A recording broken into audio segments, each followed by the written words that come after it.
시청자 여러분 안녕하십니까? 7월 14일 경제현장 오늘 시작합니다. 정부의 7.10 부동산 대책은 다주택자와 단타 매매족을 겨냥한 세금 부담 강화가 핵심입니다. 무거운 세금으로 투기 수요를 잡겠다는 건데요. 공급 확대에 대한 믿음 없이는 집값을 안정시키기 어렵다는 지적도 여전히 많습니다. 네, 경제부 총리가 이끄는 공급 확대 TF에서 구체적인 공급 대책을 곧 내놓을 모양입니다. 정부의 기대대로 매물 잠김은 해소가 되고 투기 수요는 진정될 수가 있을까요? 시청자 여러분 의견은 어떠십니까? 샵 3698 문자 보내주시면 실시간으로 토론에 반영하도록 하겠습니다. 오늘 두 분의 전문가 모셨습니다. 김인만 부동산 연구소장, 이재문 창조도시경제연구소장 두 분 자리하셨습니다. 어서 오십시오. 네, 안녕하세요. 네, 안녕하십니까. 김인만 소장님 반갑습니다. 네. 지금 7.10 부동산 대책을 보니까 내놓은 지 나흘밖에 안 됐는데 네. 워낙에 사람들이 관심이 많아서 한 몇 달 된 것 같아요. 네, 굉장히 부동산 대책? 필요한 상황인데요. 네. 6.27 대책부터 이제 한 달 정도밖에 되지 않았는데 한 1년 정도 된 것 같은 굉장한 필요감을 느끼는데 7.10 대책 나온 이후 시장 상황이 어떻습니까? 분위기가? 7.10 대책 나오면서 굉장히 혼란스러운 상황인데요. 다들 정확한 방향을 정하지는 않았는 것 같고요. 지금 열심히 시뮬레이션을 하고 있는 것 같습니다. 어떻게 해야 되느냐.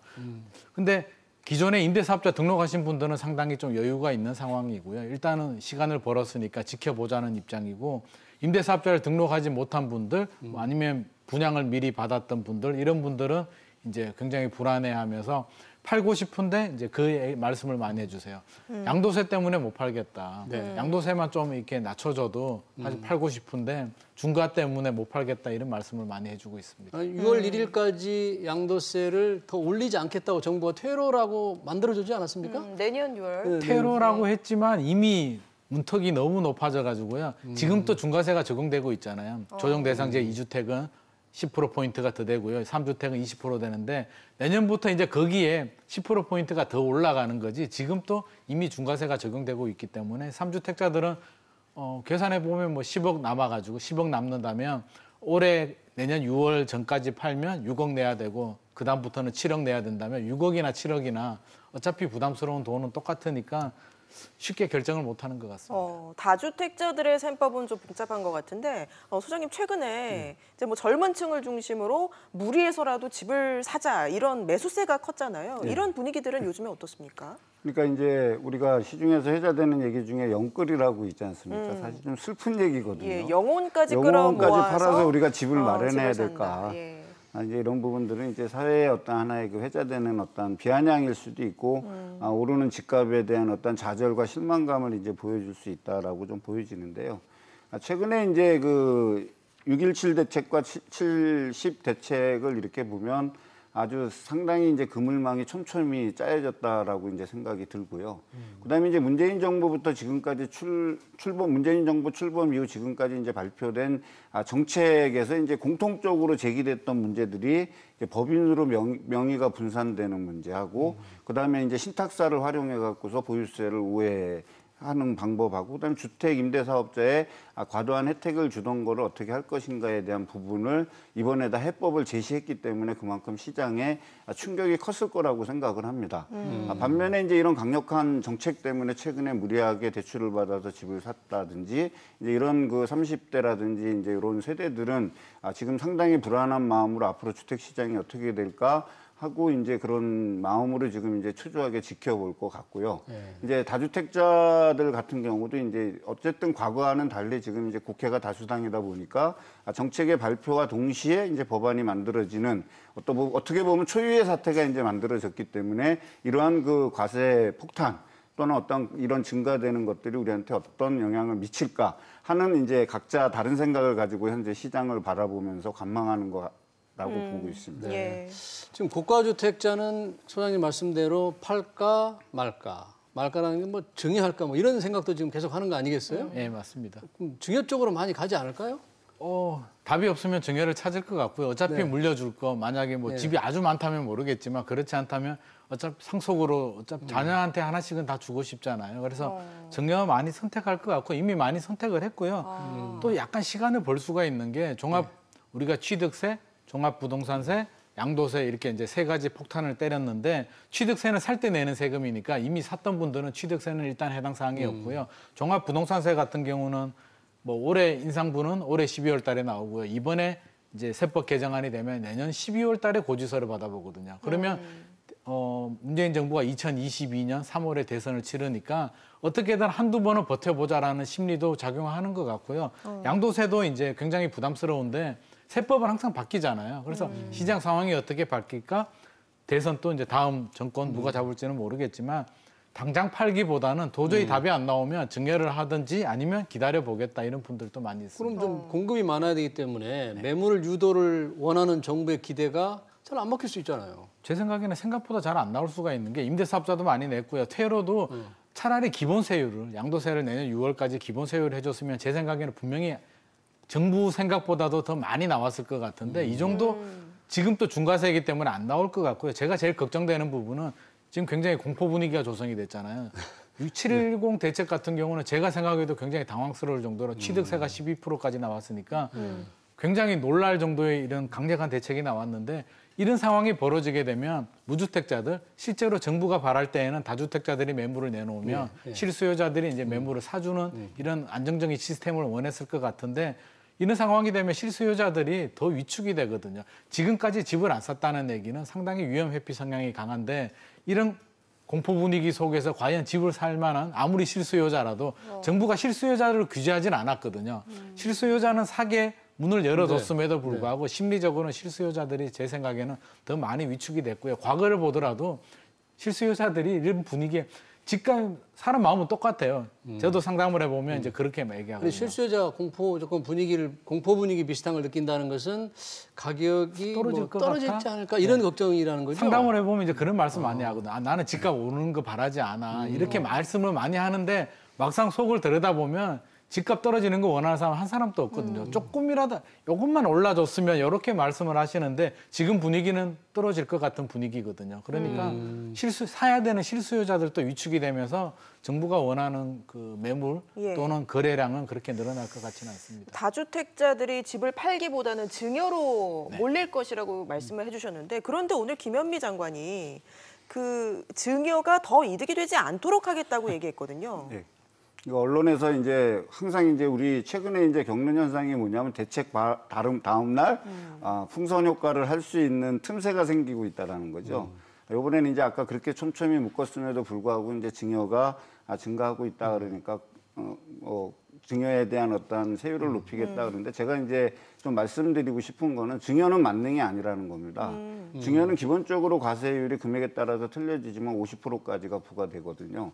일단 기본 세율이 상당히 센 데다가 이 증여가 이제 조세 회피 수단으로 이용된다라는 거를 정책 당국에서 인식을 하게 되면 일단 증여에 따르는 취득세율을 상당히 높일 수 있습니다. 네, 그런 예고를 지금 하고 있는 거죠. 첫 번째 이제 그거를 하고 있고 지금 언론에서는 잘 안 나오고 있는데 증여 이후에 이제 취득가액을 증여가액으로 인정을 받으려고 그러면 5년 동안 보유를 해야 되거든요. 그러니까 2월 과세제도라는 것이 있는데 그 2월 과세제도를 5년에서 10년으로 늘릴 수 있다는 거죠. 그렇게 된다 그랬을 때는 증여가 만능이 아니라는 거를 좀 알 수 있을 것 같고요. 그리고 이제 세 번째는 뭐냐면 증여를 받은 주택에 대해서 다른 거는 몰라도 주택에 대해서만큼은 실거주 요건을 강화할 수 있다는 거죠.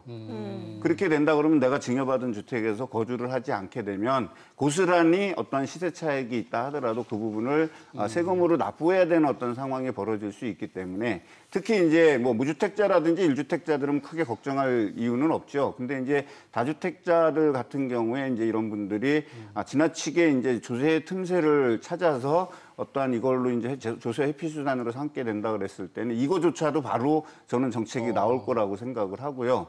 또 다주택자들한테 제가 한 가지 더 말씀드리고 싶은 거는 이번 정권은 임기가 5년이 아니라는 거죠. 국회가 다수당이기 때문에 이 임기가 2년이 더 남아있고 이번 정부에서 만들어진 모든 부동산 관련 법률은 쉽게 얘기해서 이 정권이 설령 재집권에 실패한다 하더라도 다음 정부가 들어서더라도 그 국회를 다수당으로 접해 있는 여기에서 입법을 모든 거를 만들어주기 때문에 차기 정부에서 할 수 있는 어떤 정책들이 무력화될 수도 있다라는 거거든요. 그러니까 그것까지 감안하셔서 어떤 출구 전략이나 테러 전략을 좀 만드시는 게 좀 더 현명한 대응이 아닐까 이렇게 생각을 합니다. 김현미 장관이 이제 증여가 매매보다 유리하지 않도록 하겠다는 게 바로 제가 지금 단순히 말씀드린 취득세만이 아니고 그렇죠. 2월 과세 여러 가지 대책이 종합적으로 나올 수도 있다 그런 네, 얘기죠. 종합선물로 증여에 대해서 하나만 딱 나오면 지금까지의 증여에서 있었던 틈새가 한 번에 다 보완이 되는 거죠. 지금 고가주택자들은 그렇지만 김 소장님 좀 중저가라고 그럴까? 저가주택을 많이 가지고 있는 다주택 가지고 있는 사람들도 있잖아요. 네네. 그런 사람들은 세금 부담이 그렇게 무거워지진 않나요? 생각보다는 그렇게 무거워지지는 않을 것 같습니다. 왜냐하면요, 사실 강남에 다주택자, 강남의 아파트를 여러 채 가진 분들은 실질적으로 많지는 않거든요. 지금도 한 20억, 30억씩 하는데 그걸 3주택 이상이 되면 양도세 중과세가 되잖아요. 그래서 제 주변에 보더라도 있는 사람들도 내가 사는 집 한 채, 뭐 재건축 아파트 하나, 나머지는 다른 뭐 소형 아파트를 하든지 건물을 하든지 다른 방법으로 하는 거고요. 일반적으로 말하는 다주택은 이제 강남보다는 다른 뭐 노원구도 그렇고요. 다른 서울 또는 다른 지역의 소형 아파트들, 중저가 아파트들 임대사업자 등록을 해서 많이 했기 때문에 최근 정부의 이제 종합부동산세 부담이라고 한다면 이번에 세율을 올렸지만 작년, 재작년 좀 돌아가 보면 공정시장 가격 비율도 올렸고요. 공시가격도 계속 올렸잖아요. 근데 비율을 보면 강남 쪽 고가 아파트, 마용성 쪽에 많이 올렸지 이게 서민 주거 지역은 공시가격도 그렇게 많이 올리지는 않았거든요. 그래서 해보면 이제 우리가 뉴스 같은 거 보면 뭐 몇 천만 원, 몇억 얘기는 강남의 아파트 한 두 채, 세 채 가진 분들 얘기고요. 극소수다 이거죠. 그렇죠. 그거는. 제가 볼 때는 뭐 한 몇 프로 정도밖에 안 될 것 같고 실질적으로 뭐 상계동에 몇 채 이래 가진 분들은 1년에 많아야 몇백만 원 나오거든요. 그러면 그것 때문에 집을 팔까에 대해서는 일단 내고 보자라는 생각이 강할 것 같고요. 그런 진짜 사람들이 좀 팔아야 실제 실질적으로는 실수요자들이 좀 수요를 충족시킬 수 있을 텐데 안 판다 그러면 의미가 없겠는데요. 그런 분들 매물이 많이 나와줘야 예. 되는데 이미 임대사업자 뭐 소형 아파트 여러 채 가진 분들은 기본적으로 임대사업자 다 기본 등록을 했고요. 그래서 쉽게 나올 것 같지 않고 진짜 부담되는 분들은 그렇게 말씀하시는 분들도 있거든요. 정 안 되면 강남 아파트 전세 주고 나 그냥 지방 가서 살아볼래? 돈 좀 가지고 세금 내면서 버텨볼래? 아니면 월세로 돌려서 월세 받아서 그냥 종부세 낼래? 이런 분들도 계시거든요. 근데 제가 좀 말씀드리고 싶은 건 정부가 이제 증여세도 틈새가 있으니까 또 규제한다라고 하잖아요. 규제와 관리가 과연 만능일까에 대해서 한번 생각해 볼 필요가 있는 게 저는 절대 만능은 아니라고 보거든요. 시장은 살아남기 위해서 어떻게든 방법을 찾는 것이고 우리 사례로 왜 프랑스 혁명 때 그 로베스피에르가 정권을 잡으면서 우유가 있었죠. 우유 가격을 통제하면서 결과적으로 우유 가격이 폭등해서 오히려 서민들이 우유를 더 못 먹게 되는 결과가 나왔거든요. 그것만 보더라도 이미 참여정부 때도 경험했고요. 규제를 할수록 왜곡은 더 심해지기 때문에 김현미 장관님께서 뭐 시스템이 중요하다 뭐 이런 말씀하셨는데 그 중요해서 어떻게 어떤 시스템을 어떻게 개선할지에 대한 말씀은 없었는데 곧 뭐 발표하지 않겠나. 그래서 이게 굉장히 복잡한 문제잖아요. 부동산이란 게 눈으로만 보면 다주택자가 문제 같고 집값 오르는 게 문제 같지만 속을 좀 더 들여다보면 뭐 우리 전체의 삶의 문제일 수도 있고 주거 문제, 욕구의 문제, 또 상대적인 박탈감의 문제, 자녀 문제 굉장히 복잡한 문제이기 때문에 단순히 다주택자가 문제야, 강남이 문제야, 규제야 이렇게만 쉽게 해결될 문제는 아니라고 보고요. 단기간에는 뭐 거래량이 줄어들 수는 있겠지만 장관님께서 말씀하신 부분에 저는 약간 희망을 갖고 싶은 게 그래도 시스템적으로 좀 더 면밀하게 근원적인 고민을 좀 해서 좋은 해법을 좀 찾아주기를 바라고 싶습니다. 지금 김현미 국토교통부 장관이 오늘 인터뷰에서 이제 공급 얘기를 좀 했는데 공급이 부족하지 않다, 뭐 충분하다 또 이런 얘기를 했어요. 근데 물론 이제 지난번 발표 때는 TF를 구성해서 공급 확대책을 내놓겠다고 했는데 공급이 좀 충분하다는 장관님의 발언은 어떻게 생각하십니까? 네, 저도 이제 시장이 이제 롤러코스터를 탈 때는 공급의 문제는 아니라고 생각을 하거든요. 왜냐하면 아무리 많은 양을 공급을 하더라도 그 공급이 실수요자한테 가지 않고 다주택자한테 간다 그랬을 땐 그 공급은 사실 무의미하거든요. 이번에 이제 7월 10일 대책을 발표하면서 이제 언론 보도에는 제가 안 나온 걸로 기억이 되는데 우리 대한민국에 지금 160만 채의 임대주택이 등록돼 있지 않습니까? 등록돼 있는데 그중에 120만 채는 주택이라는 거죠. 아파트가 아니고. 그러면 아파트는 40만 채밖에 안 된다라는 얘기죠. 근데 이제 매년 서울도 그렇고 이제 많은 지역의 아파트들이 공급이 됐지만 늘 우리가 집이 부족하다고 공급에 갈등을 하죠. 즉 부동산 경기가 상승할 때는 오늘의 거래 가격이 쉽게 얘기해서 하한가가 되는 거 아니겠습니까? 사람들은 서로 살라고 이제 열망을 하고, 근데 주택은 비탄력재이기 때문에 공급에 어느 정도 한계가 있기 때문에 체감적으로 우리가 부족함을 느끼게 되는 거죠. 그것이 가격을 더 유인시키고 거기에 센 정부 정책이 나올 때마다 앞으로 주택은 더 공급이 축소될 거다, 축소될 거다, 축소될 거다 이렇게 나오기 때문에 이제 문제가 된 것 같고요. 제가 이제 생각했을 때 서울에 왜 주택 공급이 부족한 것처럼 느껴지느냐라고 했을 때 일단 첫 번째가 아마 멸실주택 때문이 아닌가 이렇게 생각을 하거든요. 재건축이 활성화가 되고 재개발이 활성화가 되면 공급되는 주택 수만큼 주택이 사라지거든요. 근데 그 사라지는 주택을 당장 구할 수 없는 주택이고 또 이주 수요들이 나와서 전세를 찾고 뭐를 찾게 되면 부족하고 전셋값이 뛰고 이렇게 되지 않습니까? 바로 그런 문제들 때문에 우리가 체감적으로 공급이 부족하고 이것이 실거래가에 즉각 반영이 되면서 주택가격이 상승하는 것이지 총량적으로 봤을 때 공급은 절대 부족하지 않다라고 저도 이제 그 말에는 이제 동조를 하고요. 단지 이제 다주택자들을 우리가 어떻게 볼 것인가는 되게 이제 중요하지 않습니까? 물론 주택 사업을 하기 위해서 주택을 여러 채 구입을 해서 만약에 주택 임대 사업을 한다 그랬을 때는 정상적인 경로를 통해 갖고서 들어오고 신고하고 이런 분들은 우리가 좀 보호를 해줘야 되고 그렇지 않고 이제 갭 투자적인 전형. 특히 이제 최근에 풍선 효과라든지 서울의 외곽 지역에서 생겼던 아까 뭐 상계동 말씀 나왔지만 그 상계동 같은데 이런 지역에서는 거의 보면 갭 투자에 의한 투자들이 이루어졌거든요. 그 갭 투자들에 대한 투자들의 어떤 성향과 이런 것들이 좀 파악이 돼서 거기에 맞는 어떤 규제책이 나온다 그러면 그것도 상당히 좀 효과가 있을 거라고 봅니다. 근데 입주 물량 기준으로 본다면 내년이 뭐 채 3만 채가 안 되는 거 확 줄기 때문에 공급이 부족하다는 지적이 많은데 서울 말씀하시는 거죠? 네. 서울의 경우에 서울 같은 경우는 항상 부족했고요. 뭐 넉넉한 적은 없었던 것 같습니다.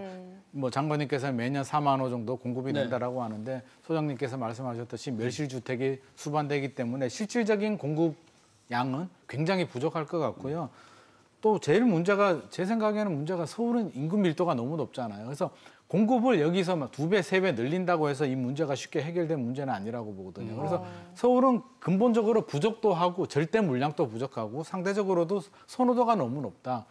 뭐 지방에 계시는 분들도 서울에 아파트 하나 가고 싶어 하고요. 최근에 보면 또 서울 선호도가 더 높아졌는 게 이 젊은 분들은 그 뭐라 그럴까 이게 사회적인 지위?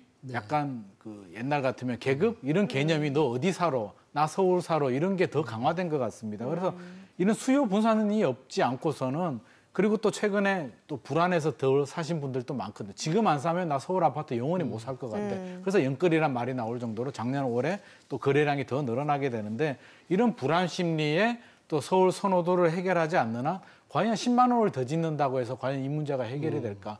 이게 주택을 보면 전 세계적으로도 100% 자가가 이렇게 만족하는 모든 사람이 집을 다 가지는 시스템은 없거든요. 그러면 자가 보유율이 50% 된다면 상황에 따라서 돈이 있어도 집을 안 사는 사람들도 있고요. 돈이 부족해서 못 사는 사람들도 있는데 이게 어우러져서 돌아가는 게 우리 사회인데 지금 보면 서울은 필요 없어도 하나 사야 되고 필요해도 하나 사야 되는 그런 현상이에요. 그래서 이런 좀 서울 선호도도 좀 반드시 해결해야 될 필요가 있겠다. 밀집도가 너무 높다. 그래서 정부는 좀 다양한 각도에서 공급 물량을 늘리는 것도 물론 필요하지만 수요 분산 이런 욕구를 어떻게 해결할 것인가에 대한 고민도 필요할 것 같습니다. 예, 김용범 기재부 차관이 한두 달 안에 공급 대책을 내놓겠다라고 했는데, 뭐 최근에 이제 뭐 서울 강남권의 유휴부지를 활용하는 방안도 뭐 검토되고 있다 이런 얘기도 나오고요. 네. 어떤 대책들이 나올 수 있을까요? 일단 뭐 서울은 뭐 대량으로 재개발 재건축을 해서 당장 주택 수가 증가하기에는 이제 한계가 있죠. 그러다 보니까는 이제 소규모로 이제 주택을 공급할 수 있는 방법을 좀 많이 찾는 것 같습니다.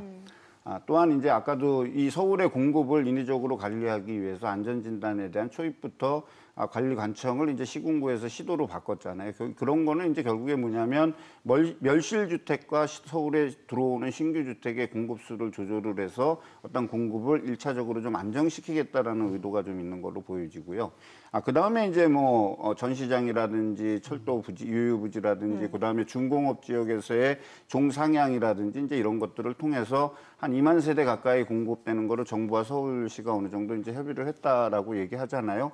그러면 2기 신도, 3기 신도시에서 공급되는 한 4만 세대, 그 다음에 이제 5, 6대책에서 수도권 공급 확대 정책에서 서울에 공급하겠다라는 거 7만 세대 합쳐서 11만 세대, 그리고 요새 이제 서울시하고 정부하고 논의되는 거 해서 한 2만 세대 그러면 한 2025년까지 한 13만 가구가 이제 추가로 이제 공급 증가가 이루어질 수 있다면 기존의 이제 공급 계획이라든지 지금 재건축이라든지 이런 것들이 시행되는 것까지 해서 멸실 관리까지 한다라고 얘기하면 뭐 한두 해 부족할 수는 있겠지만 꾸준하게 서울에서 한 4만 호 정도 유효 공급량이 그 정도로 본다라면 그 정도 전후에서 공급이 될 거라고 보여집니다.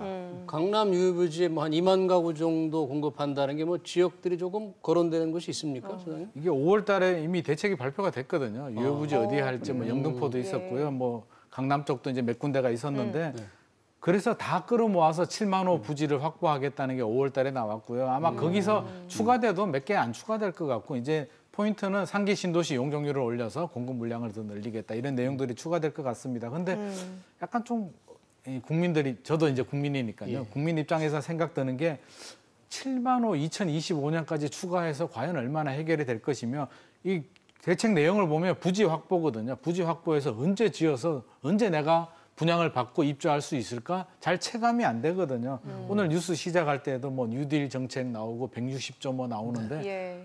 제가 느끼기에는 그래서 일자리가 어떻게 생긴다는 거면 주택이 어떻게 공급이 된다는 거면 약간 좀 허황한 느낌도 사실 들거든요. 그래서 정부는 구체적인 계획이 있을 겁니다, 나름. 그래서 저는 좀 구체적으로 국민들한테도 좀 구체적으로 160조, 100조를 무슨 지역에 무슨 아파트를 짓는데 어떻게 몇 년도까지 몇만 호를 공급하겠다. 좀 구체적으로 얘기를 해줬으면 좋겠는데 뉴딜 하니까 뉴딜이 솔직히 뭔지도 잘 모르겠고요. 저는 그래도 김 소장님보다 약간 낙관적으로 봅니다. 그래서 좀 더 서울에 유휴부지가 많거든요. 좀더 객관적으로 객관적으로 많이 있습니까? 그리고 지금 이제 말씀드린 것 중에 강남구는 세택이라든지 이제 이런 세택. 부지에 충분히 뭐 2천 가구 정도 들어설 수 있잖아요. 대치동에 있는 그 세대 네, 말씀하시는 대치동에 거죠? 있는 것도 그렇고 그다음 잠실 마이스 인근에 또 남는 부지들이라든지 이런 데 한다 그러면 세대수 규모는 뭐 우리가 원하는 대로 몇천 세대가 되지는 않더라도 다만 500세대, 600세대 되더라도 적당한 장소에 있다 그러면 아마 소비자들이 찾는 똘똘한 한치 아니겠습니까? 그게 나한테 안 온다는 게 문제 아니에요. 김 소장님께서 아까 서울의 유휴부지 다 끌어 모아도 7만이라고 하셨었나요? 제 생각에는 한 7만 정도? 30만 호 이상 공급을 해도 잘 체감이 안 될 텐데 그게 몇만 호 가지고 그럼 누구는 가지고 누구는 안 가지느냐. 지금 문제되는 게 또 그거잖아요. 젊은 세대들을 위해서 우선 배정을 해준다고 하니까 저도 그거는 적극적으로 공감을 하거든요. 우리 신혼부부들, 청년들 배려를 해줘야 되는데 예. 무주택자들은 이제 그런 배려, 내가 불안하고 내가 힘드니까 왜 40대, 50대 그렇죠. 나도 열심히 네. 돈 모아서 네. 집을 사야 되는데 이제 살려고 준비 딱 했는데. 이게 절대적인 파이가 커지는 게 아니라 있는 파이에서 좀 더 배려한다고 하니까 또 반발하는 거거든요. 그래서 우리 사회가 전반적으로 좀 지금 굉장히 좀 불안하고 상대적인 자괴감도 크고 이런 상황이기 때문에 좀 희망도 좀 줄 필요가 있을 것 같고요. 구체적인 좋은 계획을 좀 잘 마련해 줬으면 좋겠습니다. 기왕 말씀하셨으니까 뭐 세대별 전략이랄까? 20, 30대는 집을 갖고 싶은 사람은 어떻게 해야 되는지, 기다려온 40, 50대는 어떻게 해야 되는지 그런 얘기 좀 해주세요. 20대, 30대 같은 경우는 오히려 잘 되지 않았나 싶습니다. 어떻게 됐든 간에 정부가 더 5%포인트 더 주고요. 사전 예약도 하고 어떤 식으로든 더 기회를 주고 청약 제도도 개선된다는 말이 있잖아요. 이게 가점제가 절대적으로 불리하거든요. 젊은 세대들은 가점 점수가 나올 수가 없습니다. 무주택 기간도 그렇고요. 아니 결혼도 못 하고 있는데 부양 가족이 어떻게 생길 것이며 그래서 청약 제도도 분명히 개선이 필요하고 정부도 이런 문제점을 잘 알고 있기 때문에 어떤 식으로든 개선을 할 것 같고요. 그래서 2030들 특히 생애 최초 지금까지 집을 안 사신 분들은 지금 와서 뭐 집을 산다고 해서 좀 그렇잖아요. 그러니까 좀 기다렸다가 앞으로 좋은 물량들 분명히 나옵니다. 상기 신도시도 나오고요. 유휴부지들 어떻게든 우선 배정해 줄 것이거든요. 그래서 이렇게 지금까지 집을 안 사신 젊은 분들은 청약 좋은 기회잖아요. 계약금 10%만 있으면 쉽게 내 집 마련할 수 있고요. 큰 종잣돈이 필요 없기 때문에 적극적으로 공략을 하실 필요가 있을 것 같고요. 최근에 집을 팔아서 뭐 40대인데 한 3년 전에 팔아서 가점 점수도 안 나오고 생애 최초도 아니고 뭐 이런 분들은 저는 돈이 있다면 내 돈에 맞춰서 내 집 마련을 좀 했으면 좋겠어요. 왜냐하면 이제 그렇게 많이 집이 떨어질 생각하고 거라는데 내 집 마련 하라 그러면 어떡합니까? 왜냐하면 이제 미래는 아무도 모르잖아요. 그래서 제 주변에도 보면 떨어질 것 같아서 이제 기다리는 분들이 굉장히 많은데요. 둘 중에 하나잖아요. 50%면 기다렸다가 오르면 닥쳤던 게 지붕 쳐다보는 격이 돼서 멘붕이 오는 거고요. 떨어지게 되면 이제 다행인데 그분들 입장에서는 다행인데 또 못 산단 말이에요. 더 떨어질까 무서워서 계속 기다리다가 타이밍을 놓치는 경우가 굉장히 많아서 저는 실수요자들 있잖아요. 1주택자들은 너무 타이밍 뭐 계산 오를까 내릴까 계산하지 말고요. 집이란 거는 근원적으로 내가 주거하는 개념 또 우리나라에서는 보험 삼아서 인플레이션 방어하는 목적도 있기 때문에 너무 계산하지 말고 내 돈에 맞춰서 필요한 사람들이라면 하는 게 좋을 것 같고요. 다주택자들 있잖아요. 3주택 이상 되는 분들은 이번 대책이 굉장히 강하기 때문에 어떤 식으로든 주택수를 줄이든 어떤 방법을 좀 찾아봐야 될 것 같습니다. 네. 자, 세대별 전략을 봤는데 어디 소장님은 세대별 전략으로 어떤 전략을 추천하십니까? 그러니까 일단 30대, 40대 주로 이제 위주로 말씀을 드린다 그러면 저희보다 좀 샤프하지 않습니까? 정보 수집 능력도 강하고 그다음에 분석 능력도 있기 때문에 현재 보여지는 상황으로만 모든 거를 판단하지 말고 현 상황의 너머를 좀 봤으면 좋겠습니다. 주택도 대표적인 경제재거든요. 그리고 대한민국의 한 경제의 어떤 성장이라든지 이런 거를 운영하는 이런 가운데에서 최근에 이제 이런 광풍이 불게 되면 주택이 경제재라는 걸 잊어버리고 그냥 뭐 사지 못해서 이렇게 되는 그것이 되기 때문에 어떤 현 상황에 따르는 경제 어떤 분석 능력을 좀 키우셔서 현 상황을 좀 냉정하게 볼 수 있는 이성을 좀 찾기를 바라고요. 두 번째 제가 더 한마디 말씀드리고 싶으면 모든 자산은 오르겠죠. 장기적으로 본다 그렇지만 영원한 상승은 없다라는 거죠. 결국에 산이 높으면 골도 깊듯이 이 부동산 가격도 주택 가격도 오르락 내리락 할 때가 있습니다. 서울이 주택이 아무리 부족하고 서울의 주택이 공급이 부족하다 하더라도 가격이 떨어질 때는 아무도 쳐다보지 않거든요. 그런 거를 우리가 얼마 전에 우리가 이런 걸 겪어왔기 때문에 그런 것도 감안을 해서 타이밍을 찾기 위한 어떤 노력을 했으면 좋을 거라고 생각을 합니다. 지금 이번 세제 개편안이 결국 7월에 이제 여당이 통과시킬 게 뭐 거의 확실시 되잖아요. 네네. 근데 미래통합당의 경우에는 지난 총선에서 1주택자들의 종부세 부담을 좀 완화시키겠다고 얘기를 했는데 뭐 이번 논의에서 조금 저항을 할 수 있을 텐데 뭐 먹히질 않겠죠? 어떻게 보세요? 안 먹히겠죠. 이게 뭐 여당이 180석을 가지고 있는데 뭐 그런 말이 들릴 리도 없고요. 지금 여당 입장에서는 또 이해가 되는 게 집값이 오른 거는 분명한 사실이고요. 또 젊은 세대들, 30, 40 세대들의 분노와 좌절감이 크기 때문에 그걸 다 들어주게 되면 또 이게 입법 취지에도 안 맞고요. 7.10 대책에도 안 맞기 때문에 일단 야당에서는 또 야당 입장을 충분히 어필을 하겠지만 현실적으로는 7.10 대책이 뭐 내용이 거의 통과될 가능성이 굉장히 높을 것 같습니다. 그래서 그냥 뭐 야당이니까 이제 또 반대되는 입장 또 그 일정 부분 공감되는 내용도 있긴 있거든요. 그래서 필요한 내용들은 있는데 지금 정부 상황에서는 그런 내용들을 다 들어주면서까지 그럴 만한 여유는 없을 것 같습니다. 근데 이제 세금만으로 여당이 추진한 세금만으로 부동산은 잡을 수 없다. 김종인 이제 비대위원장이 그렇게 얘기를 했는데 그럼 여당 내부에 나름의 정상화 방안을 내놓으면서 그런 얘기를 해야 되지 않겠습니까? 저도 이제 그 부분에 대해서는 분명히 언급을 하고 싶은데요. 김현미 장관님께서 뭐 시스템 말씀을 하셨으니까 저는 그 시스템이 오직 규제만의 시스템이 아니고요. 공급도 충분히 공급을 해주고 공급 물량도 충분히 늘려주고 여러 가지 우리 사회 구조적인 문제, 서울 인구 문제, 서울 밀집도 문제도 분명히 해결해야 될 문제거든요. 그래서 이런 다각도로 이번 기회를 계기로 일단 급한 불을 규제로 좀 막았다면 이제 좀 차분하게 여러 의견들을 들으면서 진짜 근본적으로 뭘까? 우리 정권은 뭐 1년 반 정도 남았지만 다른 정부들도 우리나라 정부는 계속 연속적이잖아요. 그래서 10년, 20년 후를 바라보더라도 좀 이번 기회에 제대로 좀 시스템을 좀 갖추는 그런 준비를 좀 했으면 좋겠습니다. 네. 야당에서 내놓을 수 있는 부동산 시장 정상화 방안 뭐 어떤 게 있을까요? 제가 생각했을 때는 뭐 둘 다 잘못했지만 둘 다 현실 인식이 좀 떨어지는 것 같습니다.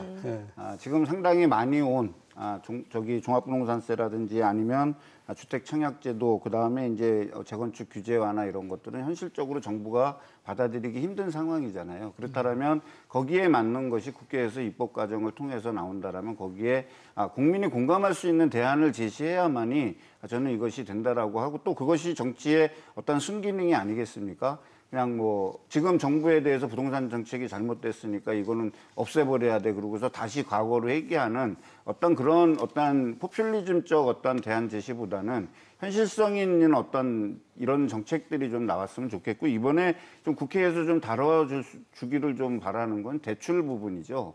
이제 대출 부분이 지금 우리가 부동산 가격이 이렇게 널뛰고 하는 부분이 최근에 이제 코로나 위기로 인해서 지금 유동성 확대를 계속하고 있는 측면과 그다음에 부동산 규제를 해야 되는 측면이 상충되고 있잖아요. 그러면서 이제 많은 금액이 지금 신용대출로 나오고 있는데, 신용대출에 따르는 목적이 불분명하기 때문에 개인 사업자 대출이라든지 이런 걸 받아서 주택을 구입하는 어떤 이런 문제들이 이제 최근에 갭 투자로 표현이 됐기 때문에 좀 의견들을 모아서 이런 부분들이, 특히 신용대출이 자금 유입이 부동산 시장으로 안 될 수 있게 좀 막아줄 수 있다라면 그것도 하나의 야당으로서의 본분을 다하는 게 아닌가, 저는 이렇게 생각을 하고 한번 대안 제시를 말씀드려봤습니다.